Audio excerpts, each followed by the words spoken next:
माननीय स्वास्थ्य मंत्री डॉक्टर साहब कृपया इस मामले को संज्ञान लेंगे। 9 प्रखंड कसमार, जरीडी, पेटरवार, गोमिया, बेरमो, नवाडी, चंद्रपुरा, चास, चंदनक्यारी 9 प्रखंड के सामुदायिक स्वास्थ्य केंद्रों में आउटसोर्सिंग कर्मी जो हैं वो अनिश्चितकालीन धरना पर हैं। उनका जो है 5-6 महीने का वेतन नहीं मिला है। माननीय स्वास्थ्य मंत्री डॉक्टर साहब कृपया इस मामले को संज्ञान लेंगे और 5-6 महीने से उनका आउटसोर्स कंपनियों में माननीय सदस्य धनंजय सोरेन चल अरे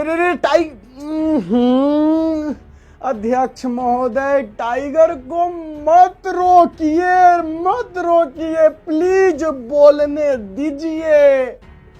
टाइगर को कोई बोलने ही नहीं देता है। अभी पकड़ ही रहे थे इरफान अंसारी को, एकदम लपेट ही रहे थे कि अध्यक्ष महोदय जो है अगला नाम ले लिए। अरे बोलने क्यों नहीं देते टाइगर जयराम महतो को। दोस्तों, टाइगर जयराम महतो की आपने सुबह दोपहर वाली जो वीडियो थी वो आपने देखी, जिसमें इरफान अंसारी को लपेटे में जब टाइगर जयराम महतो लेते हैं तो उनका जवाब जो है, पहले तो उनको सवाल समझ में नहीं आता है और उसके बाद जब अगर समझ में भी आता है जवाब देते हैं तो जवाब का कोई मतलब नहीं होता है। तो बाद में माननीय मुख्यमंत्री हेमंत सोरेन जी खड़ा होकर के जयराम महतो का जवाब देते हैं। लेकिन उससे भी बड़ी बात फिर से पता नहीं टाइगर जयराम महतो भी इरफान अंसारी को माफ नहीं करने वाले हैं और छोड़ने वाले नहीं हैं। कितना बड़ा बात टाइगर जयराम महतो ने कहा कि डॉक्टर साहब जो है इरफान अंसारी जी। अच्छा, आपने वीडियो क्लिप नहीं देखा है ना? अच्छा चलिए, पहले सबसे पहले हम आपको वीडियो क्लिप दिखाते हैं, देखिए, उसके बाद हम बहुत गजब बात बोलेंगे। पहले देखिए। निर्मल जी, माननीय सदस्य निर्मल जी हो गया, बच्चा तो दे दीजिए ना। चलिए, पूर्व पाली में माननीय सदस्य दे देने का तो कुछ नहीं है, लेकिन पूर्व पाली में हमारे आदरणीय सीपी बाबू एक विषय को स्मरण कराए कि सभा संचालन का जो नियम है उसी के हिसाब से चलता है और आवंटित जो टाइम है उसी के हिसाब से हमको भी चलना पड़ता है। फिर भी हमको भी ठीक नहीं लगता है, लेकिन करे क्या, संचालन का नियम। बोलिए। धन्यवाद अध्यक्ष महोदय। आज स्वास्थ्य बजट पे चर्चा हो रही है और इस बजट को पारित करने वाले माननीय वित्त मंत्री स्वास्थ्य का लाभ ले रहे हैं, तो मैं उनके शीघ्र स्वास्थ्य की कामना करता हूं। लेकिन वो अपना इलाज करा रहे हैं आर्किड में। राज्यसभा सांसद महुआ जी भी स्वास्थ्य सेवा का लाभ रही है, मैं उनके लिए भी कामना करता हूं। उनका इलाज भी हो रहा है आर्किड में। आदरणीय गुरु शिबू सोरेन भी कुछ दिन पहले विशेष सेवा से दिल्ली गए थे इलाज कराने के लिए। माननीय डॉक्टर साहब भी अपने परिजन के लिए गुजरात गए थे इलाज कराने के लिए। तो इस बजट की सार्थकता तभी होगी जब माननीय अपना इलाज रिम्स में करेंगे, तभी जनता को विश्वास होगा, तभी जनता को आभास होगा कि हाँ, वास्तव में बजट इस राज्य के कल्याण के लिए है। माननीय को अगर छींक आती है तो हैदराबाद जाते हैं, वो भिलोर जाते हैं, वो दिल्ली जाते हैं, और एक आम व्यक्ति अगर बीमारी तनिक गंभीर है अध्यक्ष महोदय तो अपना जमीन बेचना पड़ता है। ये कड़वी सच्चाई है इस राज्य की। अध्यक्ष महोदय, अगर रिपोर्ट की माने तो पूरे देश में 834 लोगों पर एक डॉक्टर है। झारखंड राज्य में 3000 लोगों पे एक डॉक्टर है, और अगर WHO की बात करें तो 1000 लोगों पे एक डॉक्टर होना चाहिए। और जहां तक अगर बात करें अध्यक्ष महोदय तो हमारे लगभग स्वास्थ्य उपकेंद्र 3300 के आसपास नर्सों के हवाले हैं। अध्यक्ष महोदय, मेरा मानना है कि स्वास्थ्य के मामले में पैसों की कोई कमी नहीं है। सरकार का फंड है, DMT का फंड है, आयुष्मान का पैसा है, लेकिन बस इच्छा शक्ति का अभाव है अध्यक्ष महोदय। और सबसे महत्वपूर्ण, इन 24 वर्षों में 25 वर्षों में एक भी मेडिकल यूनिवर्सिटी का तैयार ना हो पाना इस राज्य के लिए दुर्भाग्य का विषय अध्यक्ष महोदय। अध्यक्ष महोदय, मैं कहना चाहूंगा, प्राइवेट आज थोड़ा समय दिया जाए, प्राइवेट स्कूल और प्राइवेट हॉस्पिटल की मनमानी एक आम व्यक्ति को गरीबी से दरिद्रता की ओर लेकर जाएगी अध्यक्ष महोदय। इसलिए मैं माननीय स्वास्थ्य मंत्री से कहना चाहूंगा, जो अभी मुख्यमंत्री गंभीर बीमारी योजना है उसमें 2-4 बीमारियों को नया ऐड किया जाए। महोदय 30 सेकंड हमको थोड़ा गृह पे थोड़ा दया कीजिएगा। चलिए, आप रखिए, बात रखिए। अध्यक्ष महोदय, गृह विभाग की अगर बात करें तो 4919 पुलिस के पद रिक्त, उनके आवेदन की तिथि 21 फरवरी 2024 थी, लेकिन अभी तक उसकी भरपाई नहीं हो पाई है। अध्यक्ष महोदय, एक बड़ा विचित्र मामला सामने आया है। महोदय, गृह विभाग और पुलिस सेवा में वर्ष 2022-2023 में 1,39,734 पद स्वीकृत है और 2024-25 में घटकर 1,192 हो गए, यानी लगभग 39,542 पद पुलिस में कम हो गए। अध्यक्ष महोदय, आज से 30 साल पहले झारखंड में एक कहावत थी कि गाँव की इधर दुए चीजें टका कमा सकल है, या तो मटिया कोड़ के या तो टेढ़िया दौड़ के। टेढ़िया दौड़ने का मतलब है पुलिस की बहाली। और हमारे पूर्वज जो पहली नौकरी लिया करते थे गांव में, वो चौकीदार पुलिस की बहाली लेते थे और 40,000 की कटौती, जबकि हमारी जनसंख्या बढ़ रही है, हमारी आबादी बढ़ रही है और 40,000 पद कम किया गया। अध्यक्ष महोदय, ये कहने के गंभीर विषय है, मैं आपको ये कहना चाहूंगा। अध्यक्ष महोदय, बस कमी समय में खत्म करेंगे। एक मामला है, थोड़ा संज्ञान में देना चाहिए मंत्री जी को, थोड़ा गंभीर मामला है।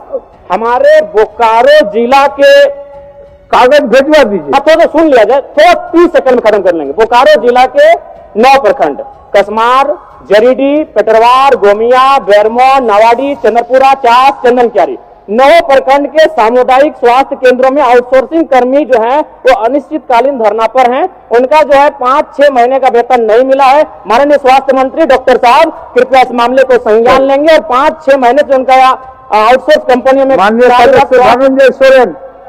माननीय सदस्य धनंजय सोरेन, चल। अरे वाह वाह वाह, अरे वाह रे वाह, लेकिन बोलने ही नहीं दी। मतलब देखिए, टाइगर जयराम तो और बोलना चाहते हैं, बेचारे एकलौता विधायक है वो अपने पार्टी का, उनके पास बहुत सारा बात रहता है बोलने का, लेकिन उनको टाइम ही नहीं दिया जाता है जो वो पूरा बात रख सकते हैं। बेचारे जल्दी जल्दी जल्दी जल्दी जल्दी जल्दी जल्दी में बहुत सारा बात बोलते हैं। और सबसे बड़ा बात, डॉक्टर डॉक्टर इरफान अंसारी नहीं समझे, जयराम महतो किसको लपेट रहे थे?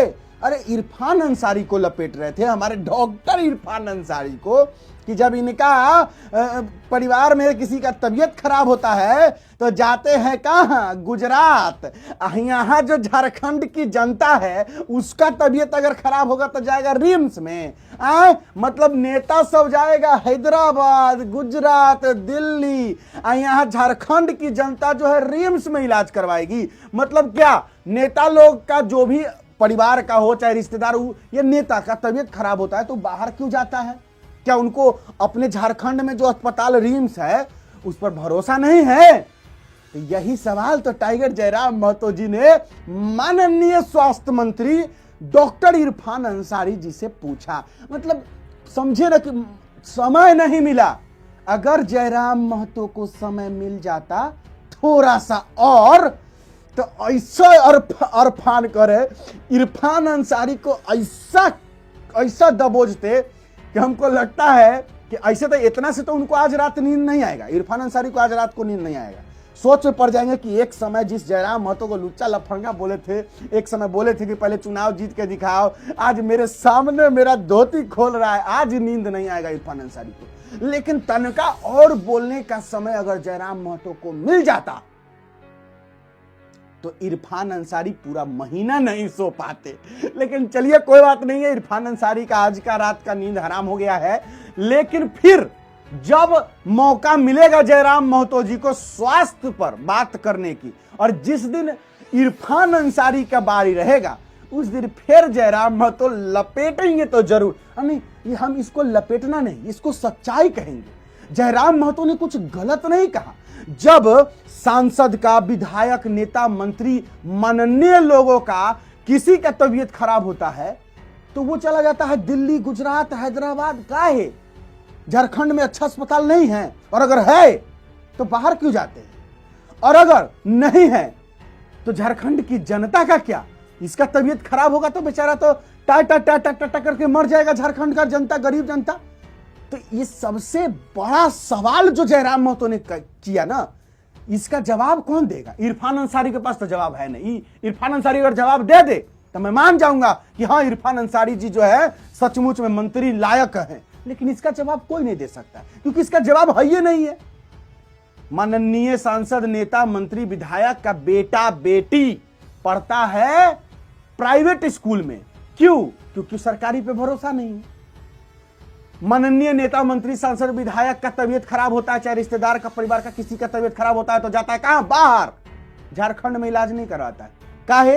क्योंकि भरोसा नहीं है। तो जब आप लोगों को भरोसा नहीं है तो आप जो बजट निकालते हैं स्वास्थ्य पर कि ये कर देंगे, वो कर देंगे, गरीब के लिए ये, गरीब के लिए वो, कौन मतलब है इसका?